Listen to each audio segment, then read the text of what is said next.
सर्वैदा Mahamandir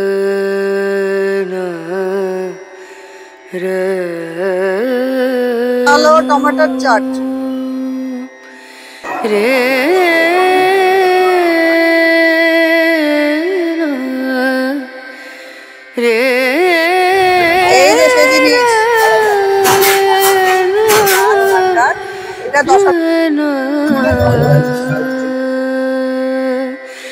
good morning everyone welcome back to our channel एकला family.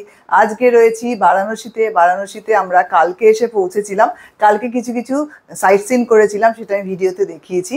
আর আজকে যাচ্ছি আসল জায়গা কাশী বিশ্বনাথ মন্দিরে পুজো দিতে। তো বেরোনোর কথা ছিল অনেক সকাল সকাল ভোর, কিন্তু সকাল 6:30 বেজে গেছে, আমরা তার আগে রেডি হয়ে উঠতে পারিনি। এখন আমরা যাচ্ছি বিশ্বনাথ মন্দিরে দর্শন করতে আর সাথে পুজো দিতে। সমস্ত আপডেট দেখাতে থাকছি, তাই দেখতে থাকো আমাদের চ্যানেলে। আমার মেয়ে ওই যে রেডি হয়ে গেছে, রেডি হয়ে বসে রয়েছে, একদম ব্র্যান্ড নিউ ড্রেস পরেছে, ট্যাগটাও এখানে এসে খুললো পুজো দিতে যাবে বলে। আর মেয়ের বাবাও রেডি হয়ে গেছে, ও বেরিয়েও গেছে। তাহলে বেরোনো যাক। হর হর মহাদেব। হর হর মহাদেব। আমরা উঠে গেছি একটা অটোতে। এখান থেকে মানে আমাদের হোটেলটা থেকে আমরা অটো করে চলে যাচ্ছি এখন প্রহ্লাদ ঘাট। আমরা করিডোর দিয়ে আসলে মন্দিরের দিকটা ঢুকবো, তাতে একটু সুবিধা হবে, সেটা বলছি আমি পরে। তো অটো নিলেও রিজার্ভ 100 টাকা, মানে ঘাট অবধি যেতে। আমাদের হোটেলটা হলো গিয়ে আদ্রাপুলের ওখান থেকে যেটুকু ডিস্টেন্স তাতে নিচ্ছে অটো ভাড়া 100 টাকা। সকালবেলায় আমরা বেরিয়েছি, সুন্দর সুন্দর ঠান্ডা ঠান্ডা হাওয়া দিচ্ছে, আর রাস্তাঘাট এখন একটু ফাঁকা, নইলে এই শহরটা তো দেখাচ্ছিলাম কি জমকালো, প্রচুর লোকজন, সবসময় আওয়াজ। ও নেক্সট লেভেলে সে আওয়াজ আর মনে একটু পরে শুরু হয়ে যাবে, আর আধ ঘন্টা 40 মিনিট বাদেই ভিড় শুরু হয়ে যাবে। অটোতে নামিয়ে দিল এই জায়গাটায়। এটা হলো গিয়ে কড়াই চৌকি। এখান থেকে এই যে এইগুলো করা আছে, সেই জন্য কোনো গাড়ি যাবে না এখান দিয়ে, অটো ফটো কিছুই যাবে না। তো এখান থেকে 100 মিটারের মতন হেঁটে যেতে হবে। হেঁটে গেলে মন্দির। আমরা হেঁটে হেঁটে যাচ্ছি, ওই যে ওই রাস্তাটা দিয়ে আমরা এলাম সোজা। এবার এখান থেকে হেঁটে হেঁটে যাচ্ছি মন্দিরের দিকে। এই সাইডে রেলিং করা আছে, মাঝখানে একটা লাইনও ছিল ভিআইপি দর্শন করার। আমরা এটা দিয়ে যাচ্ছি এখন। এইটুকু রাস্তার মধ্যে হেঁটে হেঁটে আস্তে আস্তেই প্রচুর পান্ডা বা বুঝতে পারছি না, দোকানদার বলছে নিজেদের, তারা সব ধরছে ওই ডালা কেনার জন্য, যেমন হয় আর কি। তো যত আগে ডালা কেনা হবে তত আগে কিন্তু জুতোটা ওখানে খুলে রেখে হেঁটে যেতে হবে, কারণ সাধারণত ডালার দোকানগুলোতে জুতো রাখা হয়। আমরা অটো করে এসেছি যেখানে, সেখান থেকে অল্প হাঁটতে হচ্ছে, সেখান থেকে এসে লম্বা লাইন দিতে হলো। এবার লাইনে দিয়ে আমাদের মন্দির দর্শনে যেতে হবে। এটা কিন্তু আমরা ঘাটে যাইনি, প্রহ্লাদ ঘাট হয়ে যাচ্ছি না, তাহলে অনেকক্ষণ ভিডিও করা যেত, অনেক দূর অবধি। এইটা যে এখান দিয়ে যাচ্ছি, সেখান দিয়ে গেলে গেট নাম্বার 4, এই গেট নাম্বার 4 এখান দিয়ে গেলে কিন্তু অনেক আগে জুতো খুলতে হবে, আর বেশি দূর ভিডিও করাও যাবে না, সমস্ত কিছু জমা দিতে হচ্ছে, মানে ঘড়ি, মোবাইল, বেল্ট সবকিছু। কাশী বিশ্বনাথ মন্দিরে প্রবেশ করবার 4টি গেট রয়েছে। এটা হলো গেট নাম্বার 3, যেটা দিয়ে করিডোর দিয়ে যেতে হয়, এবং এটা গঙ্গার তীরে অবস্থিত মণিকর্ণিকা ঘাটের একদম কাছে। এখান থেকে মন্দিরের কিছুটা অংশ বাইরে থেকে দেখা যায়, এবং এটা থেকে সব থেকে কম হাঁটা পথ মন্দিরের ভেতর প্রবেশ করবার জন্য। তবে এই করিডোর দিয়ে যাওয়ার জন্য নৌকা করে আপনাকে প্রথমে ঘাটে আসতে হবে। বর্তমানে এই মন্দিরটির রূপকার হলেন অহল্যাবাই হোলকার। মন্দির যাওয়ার করিডোর এলাকায় একটি ভারত মাতার মূর্তি রয়েছে, আর কাশী বিশ্বনাথ মন্দিরের উপরের অংশটা সম্পূর্ণ সোনার। আমাদের পুজো দেওয়া হয়ে গেছে, প্রায় 2 ঘন্টার মতো লাইনে দাঁড়িয়েছিলাম। লাইনে দাঁড়িয়ে অবশেষে পুজো দিয়ে বেরিয়েছি। মানে অ্যাকচুয়ালি দর্শনটা হয়েছে, পুজোটা তো ঠিক মতো দিতে পারলাম না, কারণ প্রচন্ড ভিড়। ওরা মানে পুরোহিত নিজেই শুধুমাত্র দুধটা নিয়ে নিচ্ছে, ওখানে একটা ঢালার জায়গা করা রয়েছে, সেখানে ঢেলে দিচ্ছে, আর পুরো ডালাটা নিয়ে পায়ে মাথায় একটু ঠেকিয়ে দিয়ে দিচ্ছে। মানে নিজেরা জল ঢেলে যে পুজো দেওয়াটা, সেটা ভিআইপিরা করতে পারছে। মানে যদি সুলভ দর্শনে টিকিট কেটে ঢুকতাম তাহলে তাড়াতাড়িও হতো, আবার ভেতরে গিয়ে জল টল ঢেলে ঠিক মতন করে মানে পুজোটা দেওয়া যেত, যা বুঝলাম সেটা আমরা। তো সেটা আমরা করিনি, আমরা নর্মাল সাধারণ লোকের লাইনে দাঁড়িয়ে পুজো দিয়েছি। সেখানে অনেকে দাঁড়িয়ে ছিল, ভেতরে অন্নপূর্ণা মন্দির ছিল, সেখানেও পুজো দিয়েছি। তবে এখানে কিন্তু ডালার খুব রেট, এবং ডালা নিতেই হবে তো বটেই, আর রেট কিন্তু বাইরে যে রাস্তার ওপরে যে ডালার দোকানগুলো রয়েছে, এই যে করিডোরে যে রাস্তাটা দিয়ে এসছি আর কি, এটা গেট নাম্বার 4 এর দিকে যাওয়ার, এইখানে ডালার দোকানগুলোতে রেটটা বেশি। আর মন্দির প্রাঙ্গণের ভেতরে কিছু ডালার দোকান আছে, সেখানে রেটগুলো একটু কম আর ওখানটা বেশি পরিষ্কার। তো আমরা এখানে বাইরে রেখে রাস্তা দিয়ে হেঁটে হেঁটে গেছিলাম খালি পায়ে। এখানে লাইন শুরু হচ্ছিল, সবাই এখান দিয়ে খালি পায়ে যাচ্ছিল, সেটা দেখে আমরা এখান দিয়ে খালি পায়ে গেছি, কারণ নতুন তো বুঝতে পারবো না। আর ভেতরে তো ভিডিও করা যাবেও। ভেতরের মন্দিরটা কিন্তু খুব সুন্দর। আর মন্দিরের মধ্যে মন্দিরের মানে বেশিরভাগ অংশ যেটা সোনালী রঙের, সেটা কিন্তু পুরোপুরি সোনার। আমি এখানে জিজ্ঞেস করলাম, বললো হ্যাঁ, তার মধ্যে পুরোনো সোনার অংশ কিছুটা আছে আর নতুন কয়েক বছর আগে কিছুটা অংশ সোনার করা হয়েছে। মন্দির প্রাঙ্গণটা বেশ বড়, মানে ভেতরে অনেক মন্দির আছে, অনেক কিছু দেখারও আছে। অনেক মন্দির, মানে লক্ষ্মীজির মন্দির আছে, হনুমানজির মন্দির আছে, শিব ঠাকুরের মন্দির তো আছেই অনেকগুলো। তো আমরা ওখানে ঠিকঠাক করে দর্শন ভালো মতো না পারলেও অন্য জায়গায় ঠিক মতন হয়েছে। আসলে প্রচন্ড ভিড় কাশী বিশ্বনাথের মন্দিরে, অল টাইমই ভিড়। যে সময় আসবেন সেই সময় ভিড়টা পাবেন। একটা অদ্ভুত জিনিস দেখার আছে, কাশী বিশ্বনাথ মন্দিরের পাশেই কিন্তু রয়েছে জ্ঞানব্যাপী মসজিদ, একদম পাশাপাশি। এতটা ক্লোজ আমরাও না দেখলে বুঝতে পারতাম না। একবারে শুধু একটা মাঝখানে লোহার গ্রিলের গেট করা রয়েছে, তার ওপার আর এপার। আমরা কাশী বিশ্বনাথ মন্দির দেখে, মানে ওখানে পুজো দিয়ে এবার আমরা যাচ্ছি কাল ভৈরব মন্দির দেখতে। তো এখন একটা রিক্সায় উঠেছি, হাতে টানা রিক্সাগুলো যেগুলো হয় না, সেই রিক্সাগুলোতে। রিক্সা বললো 100 টাকা, তার নিচে মানে 150 টাকা চাইছিল, 100 টাকায় বলে রাজি করে উঠেছি। একটুখানি রাস্তা, কিন্তু হাঁটতে ইচ্ছে করছে না, সেজন্য আমরা উঠেছি। চাইলে যে কেউ হেঁটে যেতে পারে। কাশী বিশ্বনাথ মন্দির এরিয়া খুবই কনজেস্টেড, আর প্রচুর বাইক গাড়িও ঢুকে যাচ্ছে। এই রাস্তাতে গাড়ি ঢোকা বন্ধ, রিক্সা আছে, বাইক আছে আর অটো আছে।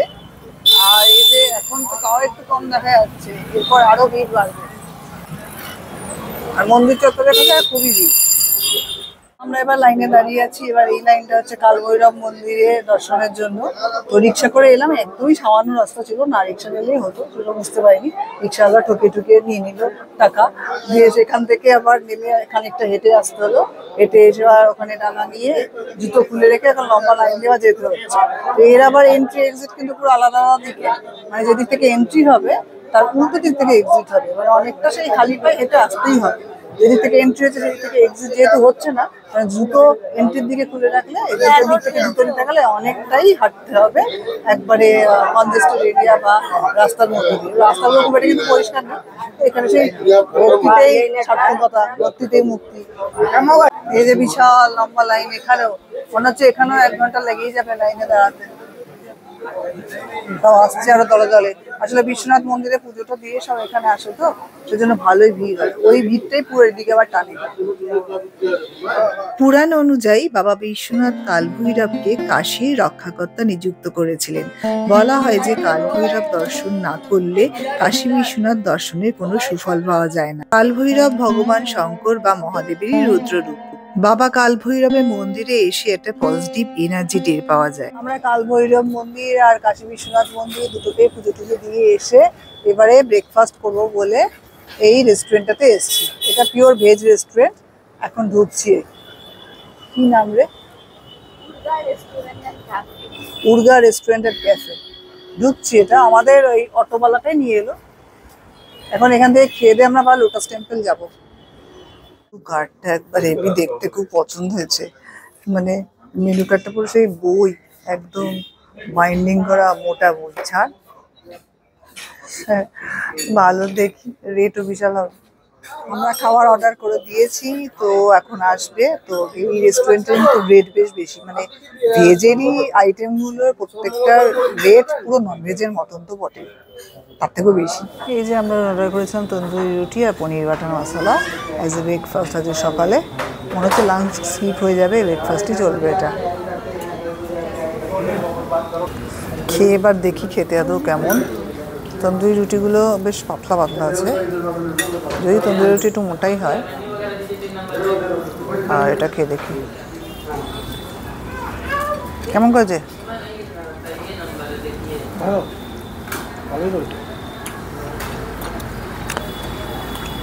খেতে খারাপ না, ভালো, মানে টেস্ট আছে। আর রুটিগুলো একটু পাতলা পাতলা বলে আমার বেশ পছন্দ হচ্ছে। নিমি, ঠিক আছে, ভালো লাগছে। এখন এসছি এবার একটা ফ্যাক্টরিতে, মানে যেখানে শাড়ি তৈরি হয় সিল্কের, বেনারসিগুলো। আর তার সাথে একটা সেলও করে, সেই জায়গাটা দেখতে যাচ্ছি। দেখো তৈরি হচ্ছে, দেখো জুতোগুলো।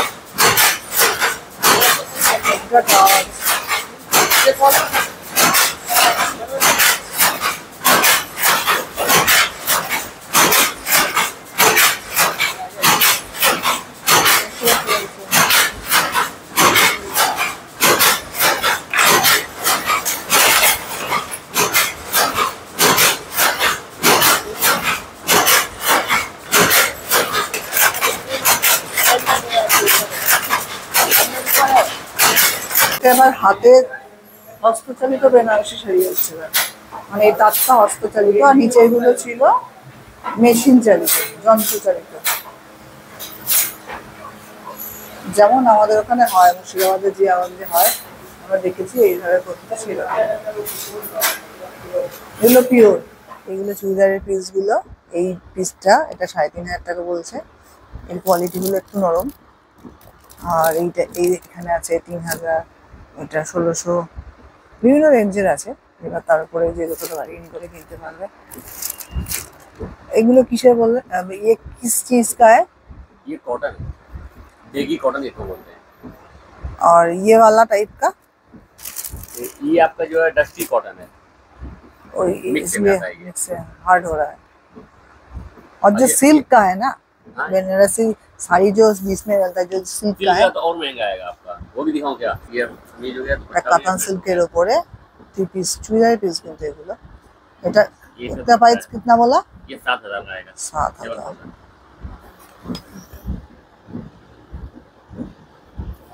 আমরা ফ্যাক্টরি থেকে বেরিয়ে আবার অটোতে করে যাচ্ছি এখন লোটাস টেম্পলের দিকে।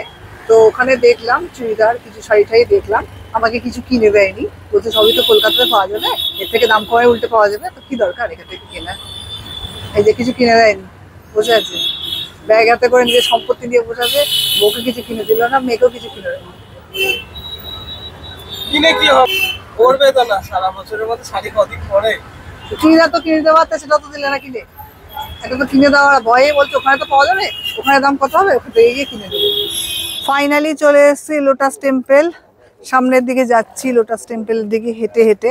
এখানে কোনো এন্ট্রি ফিস নেই, আর এটা প্রায় বারাণসী শহরটা থেকে 15 কিলোমিটার বাইরের দিকে, মানে প্রপার শহরের মধ্যে তো নয়। এটা নতুন হয়েছে, মানে বেশি দিন আগে নরেন্দ্র মোদী উদ্বোধন করেননি, কিছুদিন আগে উদ্বোধন করেছে। যেহেতু অনেকটা দূরে মেন শহরটা থেকে, সেজন্য এখানে লোকে আসে কম।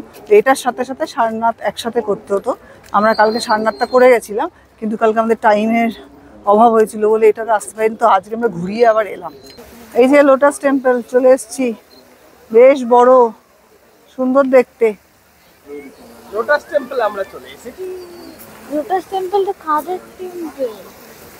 হিন্দুদের টেম্পল আমার কাছে।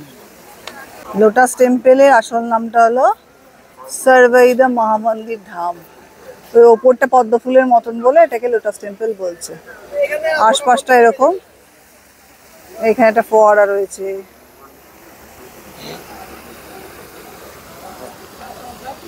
মিনি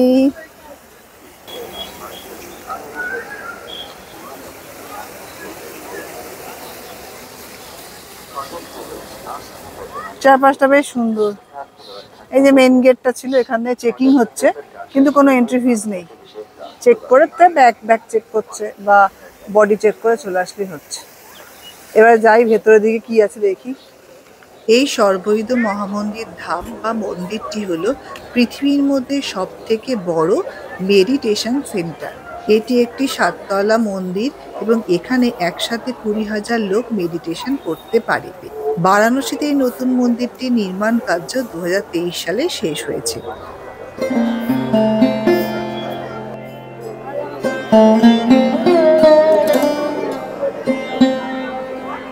এখানে জুতো খুলে এবারে টেম্পলে প্রবেশ করতে হবে। তো একবারে মেঝে টেঝেগুলো গরম হয়ে রয়েছে, মার্বেল পাথরের বিভিন্ন, আর গরমের মধ্যে দৌড়ে দৌড়ে এবার যেতে হবে। যাই হোক, জুতোটা খুলে রাখি, আর কি করবো। জুতো খুলে ফেলো আমি।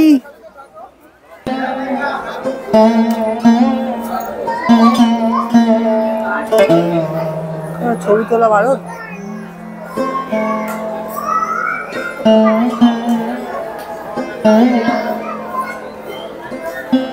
এই লোটাস টেম্পলটা 2023-এ 8ই ডিসেম্বর উদ্বোধন হয়েছে।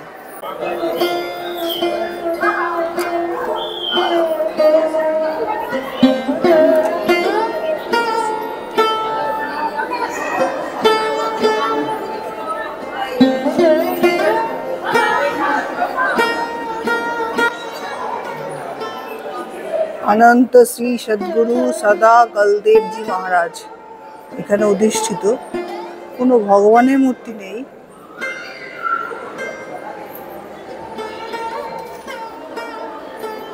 কিন্তু খুব সুন্দর।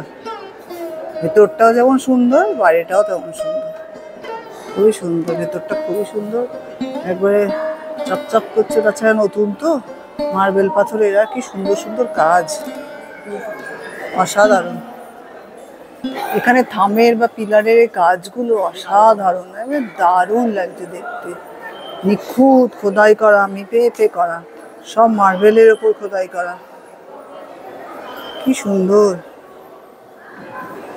উপরটা অসাধারণ সুন্দর, কি সুন্দর কাজ, একবার নিখুঁত খোদাই করা। মানে সামনে থেকে না দেখলে ক্যামেরাতে কিছুই বোঝা যাচ্ছে না সেরকম, এত সুন্দর।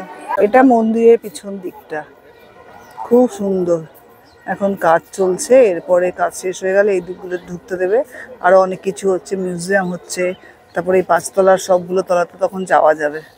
এখনো অবধি রানিং কাজ চলছে। এই যে হাতির মূর্তিগুলো করা আছে, প্রত্যেকটাই দেখবার মতো সুন্দর, খুব সুন্দর আছে। এদিকে অনেকগুলো হাতির মূর্তি করা আছে, প্রত্যেকটা কাজই খুব সুন্দর। আমরা এখন পড়ন্ত বিকালের দিকে এসেছি কাশী চাট ভান্ডার। এটা দশাশ্বমেধ ঘাট যাওয়ার আগেই পড়ছে রাস্তা, যে রাস্তা দিয়ে হেঁটে হেঁটে যেতে হবে। সেখানে চাট ট্রাই করবো বলে, এখানকার চাট ট্রাই করবো বলে দাঁড়িয়ে আছি। হাজবেন্ড অর্ডার করছে, তো কি বিভৎস ভিড়, কত লোক খাচ্ছে এখানে, চাট খাওয়ার জন্য দাঁড়িয়ে আছে। হ্যাঁ, এই দোকানে এত ভিড়, ফেমাস, নাম শুনেছি, জানি না কেমন কি লাগবে, দেখি অর্ডার করছি। এত কাতারে কাতারে লোক, হেঁটে আসা যাচ্ছে না। হ্যালো, টমেটোর চাট কি আছে তলায়, কে দেখতে হবে কেমন খেতে। আমি খেয়ে দেখলাম, খুব টক, মানে হালকা টক টমেটো, তো বিভিন্ন ওই আলু ফালুর সাথে পেস্ট করে দেওয়া আছে, আর ওপরে একটু কুরকুরে মার্কা টাইপের ভুজিয়া মার্কা ছোট ছোট দেওয়া আছে। আর এটা হলো আলু টিক্কি চাট। এটা খেয়ে দেখো তো কেমন, খেয়ে দেখে বলো একই টাইপের নাকি। দেখো, তুই অত বুঝবি না। ভালো লাগছে আলু টিক্কি চাটটা, আমাদের বেশি ভালো লাগলো। আমার এটা পাপড়ি চাট আর আলু বোখরার কম্বিনেশন, এটা বেটার। টমেটো চাট ভালো লাগেনি আমাদের, টমেটো চাট অত ভালো লাগেনি। চাট ভান্ডারে এই চাটগুলো পাওয়া যাচ্ছে এখন এই রেটে, ওই স্ক্রিনে দেখাচ্ছে সেইগুলো। এর মধ্যে আমরা টমেটোর চাট আর আলু বোখরা আর আলু চাটটা চাট করেছি। চলে এসেছি ওই কাশী চাট ভান্ডারের পাশের যে দোকান, একটা শ্রী শ্যাম ভোগ, এখানে মালাই খাবো, মাখন মালাই, সেই জন্য এসেছি। লস্যিও খুব ভালো পাওয়া যায়, তো আমরা এখন এটা ট্রাই করে দেখছি। এইটাও বারাণসী স্ট্রিট ফুড, খুব ভিড়, খুব ভিড়। কাশী চাট ভান্ডারের ঠিক পাশেরটা, কাতারে কাতারে লোক। এই যে সেই জিনিস, কি নাম, মালাই। কেমন খেতে লাগছে মিমি, বলো। ঠান্ডা, হ্যাঁ বলো।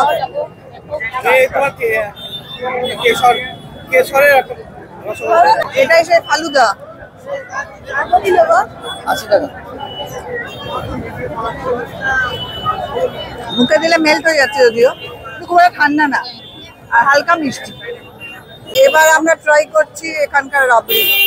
এইটুকু ছোট্ট বার রাবড়ি হলো 100 টাকা, এই একই দোকানে। এ দেখা যাক, ভালো ভালো লাগছে মিমি।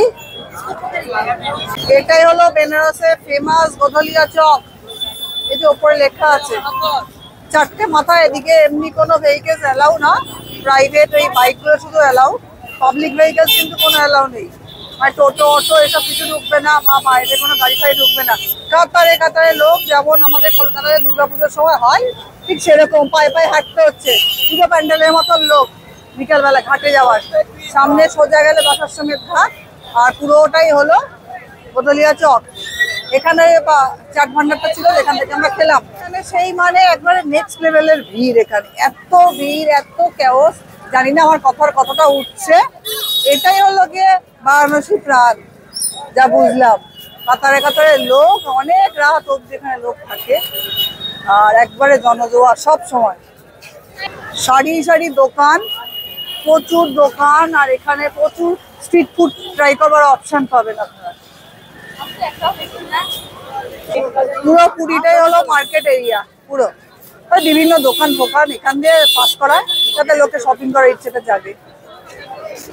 দশাশ্বমেধ ঘাটের ভিড় কত, এখন সন্ধ্যে 6টা, কাতারে কাতারে লোক, ক্রুজে লোক, বাইরে লোক, ওপরে লোক, নিচে লোক, সিঁড়িতে লোক, প্রচুর লোক।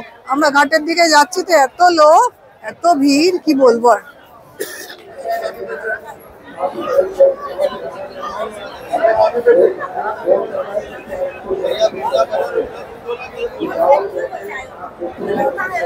দশাশ্বমেধ ঘাটের ভিড় একদম নেক্সট লেভেলের ভিড়। সন্ধ্যে 6টা, আর একটু পরে আরতি শুরু হবে, তার জন্য ভিড় উপচানো। তবে বছরের বেশিরভাগ সময় এখানে এরকম ভিড় থাকে, বিশেষ করে শীতকাল, পুজোর ছুটি, এইগুলো, একমাত্র খুব গরমটা বাদ দিয়ে। মিমি, আমরা অনেকটা হেঁটে হেঁটে এসেছি, মিমি ক্লান্ত হয়ে গেছে, আবার হেঁটে হেঁটে যেতে হবে ফেরত। তো এখন আমরা কি খাবো? এখানে বিভিন্ন চাট ফাট পাওয়া যাচ্ছে, তো আমরা এবারে পেয়ারা চাট ট্রাই করছি এখানকার। এই যে পেয়ারা চাট মাখা হচ্ছে, 30 টাকা আর 50 টাকা প্লেট। তো আমরা 30 টাকা একটা অর্ডার করেছি। এগুলো এখানকার লোকাল, যদিও পেয়ারা মাখা আমরা ওখানে খেয়েছি, একই ব্যাপার।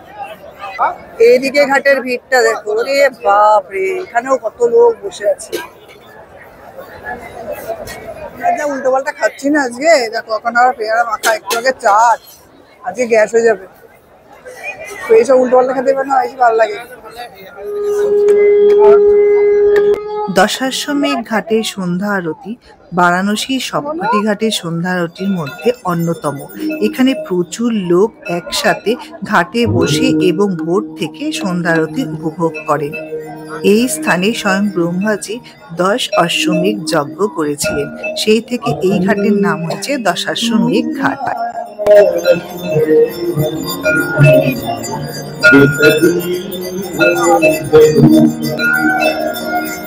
ভক্তিম সমুক্তিম সদা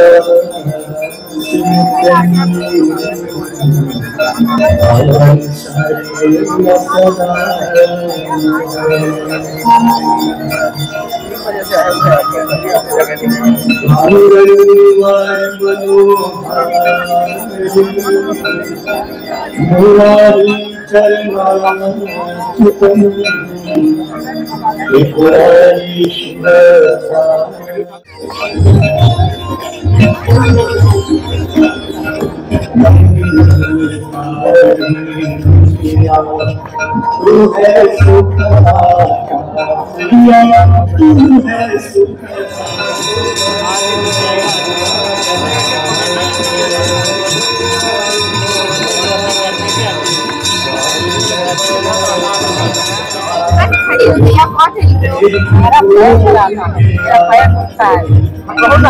Aku arti kan budaya kan dia kan aku pihak.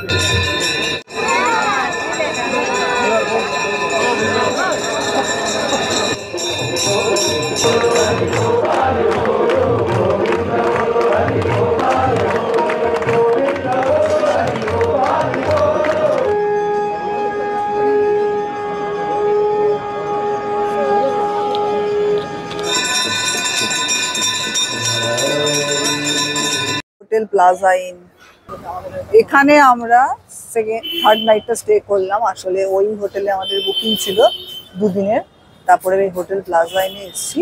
এই হোটেলটা খারাপ না, বেডরুমটা আমরা দেখিয়ে দিচ্ছি। এখানে রেটটা একটু কম, কার পার্কিং এরিয়া এখানে আছে, সামনে। আর এই যে এই নিচটা দিয়ে এদের কার পার্কিং এরিয়া আছে, নিচে গিয়েও কার পার্কিং করতে হবে, আমাদের কার ওখানেই পার্ক করা আছে বেসমেন্ট এরিয়াতে।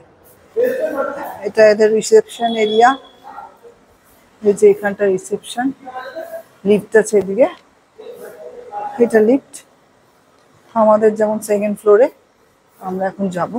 এটা হলো হোটেল প্লাস যাতে আমাদের রুম। এই যে এখানে হলো বেডটা, তবে বেডটা কিন্তু কিং সাইজ বেড নয়, একটু ছোট আছে।